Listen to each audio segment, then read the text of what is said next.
پتہ ہے دعائیں تو سب کی قبول ہو ہی جاتی ہیں، پر خاص دعاؤں کی قبولیت کا راز تو اللہ نے سجدوں میں ہی چھپا رکھا ہے، اور سجدے تک ہر ایک کو رسائی حاصل نہیں ہو جاتی۔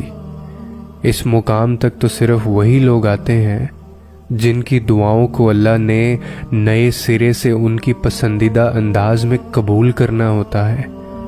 اللہ کی عطا کے خزانے تو بے شمار ہیں، اور وہ تو بن مانگے بھی نواز دیتا ہے، پر سجدے کی لذت سے کسی کسی کو آشنا کرواتا ہے وہ، اور جب کوئی سجدے میں گر کر اپنا آپ اللہ کو سونپ دیتا ہے تو پھر اللہ اس کے لیے کافی ہو جاتا ہے۔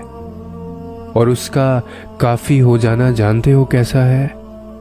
تمہاری راہ میں آئی رکاوٹوں کی ہر چٹان کو وہ لمحوں میں گرا دیتا ہے، تمہارے چاہنے سے پہلے ہی تمہاری چاہ کو تمہارا مقدر بنا دیتا ہے، تمہاری دعا میں ہاتھ اٹھنے سے پہلے ہی دعاؤں کو قبول فرما لیتا ہے، تمہارے دکھ درد تکلیفیں وہ پہلے سجدے میں ہی سمیٹ لیتا ہے، اور تم پر اپنی رحمت کی چادر چڑھا دیتا ہے۔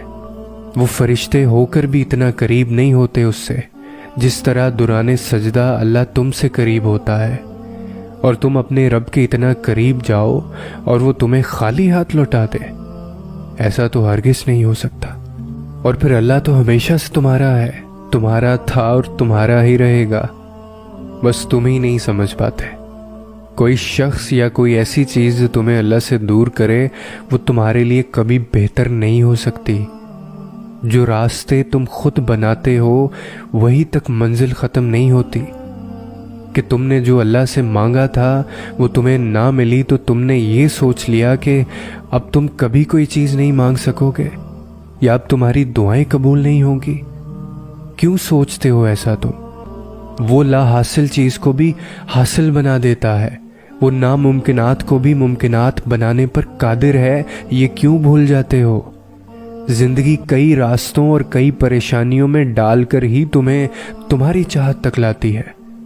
اللہ تمہارے حالات اور تمہاری پریشانیاں تب تک نہیں بدلتا جب تک تمہارا من نہیں بدل دیتا، جب تک وہ تمہیں ان چیزوں پر بھی تمہیں راضی نہیں کرنا سکھا دیتا جو تمہارے لیے بہتر نہیں۔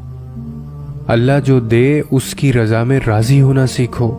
اللہ کے نزدیک صبر کرنے والے بندے بہت پیارے ہوتے ہیں، تو دعا کرنا کبھی مت چھوڑنا، اور ان چیزوں کے جو تمہیں نہیں ملی ان پر صبر کرنا آخری سانس تک، اور مانگتے رہنا، کیونکہ اس کے معجزے کی کوئی حد نہیں ہے، تمہاری سوچ کی ایک حد ہے۔